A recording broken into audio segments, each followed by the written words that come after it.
Morning बच्चों।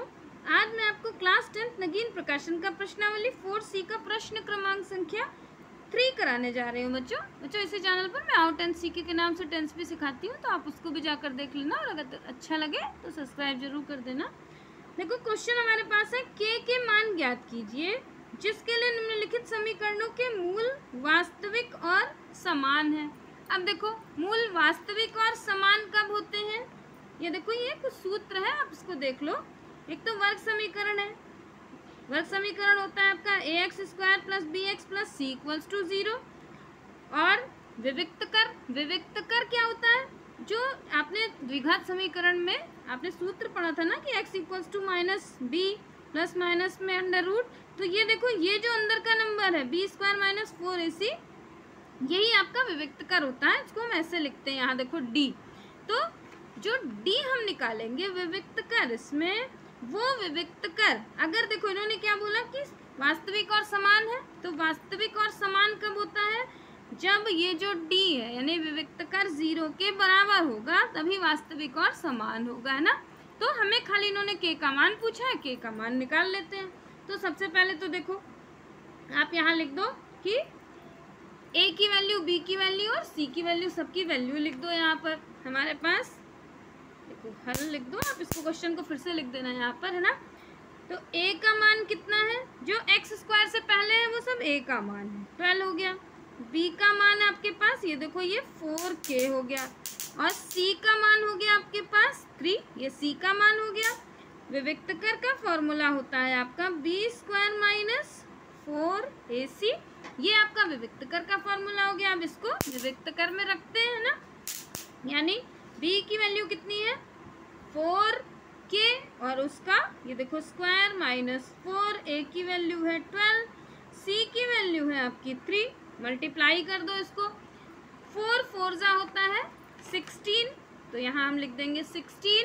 और देखो k का स्क्वायर यानी k का स्क्वायर, फिर यहाँ देखो साइन माइनस का, 12 को पहले 3 से मल्टीप्लाई करो, 12 को 3 से मल्टीप्लाई करा तो हो गया 36, और 36 को 4 से मल्टीप्लाई करोगे तो हो जाएगा 144।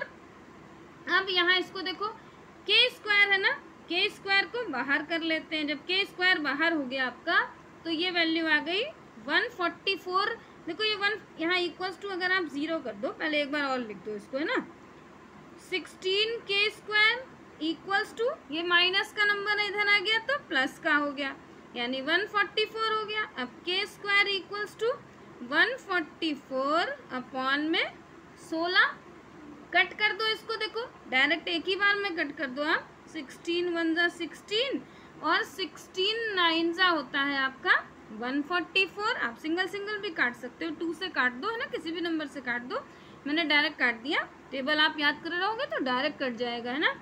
अब यानी k = ये जो स्क्वायर है ये इस पे रूट पे लग गया, और इसकी वैल्यू यानी √ की नंबर प्लस और माइनस दोनों में लिए जाते हैं। तो k = कितना हो गया, अब ये रूट अगर हटा देंगे तो रूट किसका 9, 3 का स्क्वायर होता है, तो यानी प्लस और माइनस में आंसर आ गया 3। तो k का मान कितना आ गया, प्लस और माइनस में आंसर 3। अब इसका पार्ट सेकंड भी आप इसी वीडियो में देखो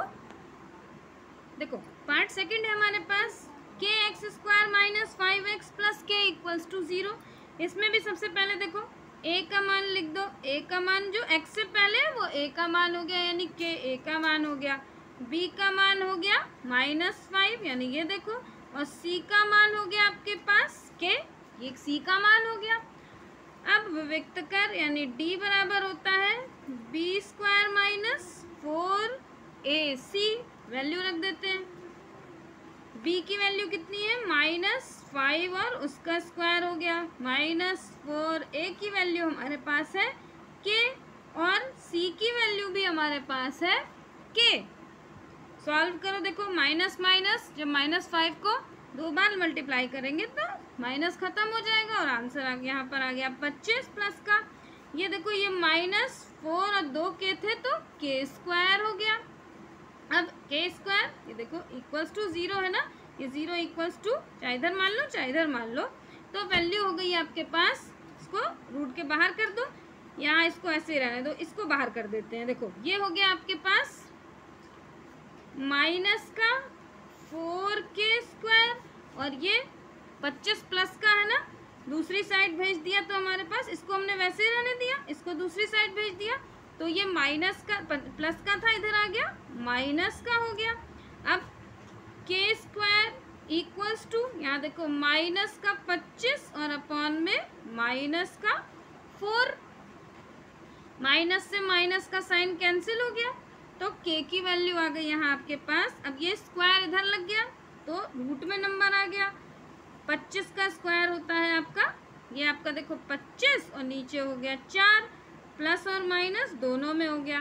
25 5 का आपका रूट होता है और 4 होता है 2 का, तो यानी ये जो आंसर आ गया k का मान, k equals two plus minus में 5/2, ये इसका k का मान आ गया आपके पास, है ना। और जो d के, इसको नीचे लिख दो, जो कि d इज इक्वल्स टू 0 के बराबर है, यहाँ लिख दो जो कि d इज इक्वल्स टू 0 के बराबर है, क्योंकि इन्होंने बोला है ना कि ये वास्तविक और समान होने चाहिए, ऐसे ऊपर वाले में भी लिख देना। बच्चों अगर समझाने का तरीका अच्छा लगे तो मेरे चैनल को सब्सक्राइब जरूर कर देना। बाय बच्चों।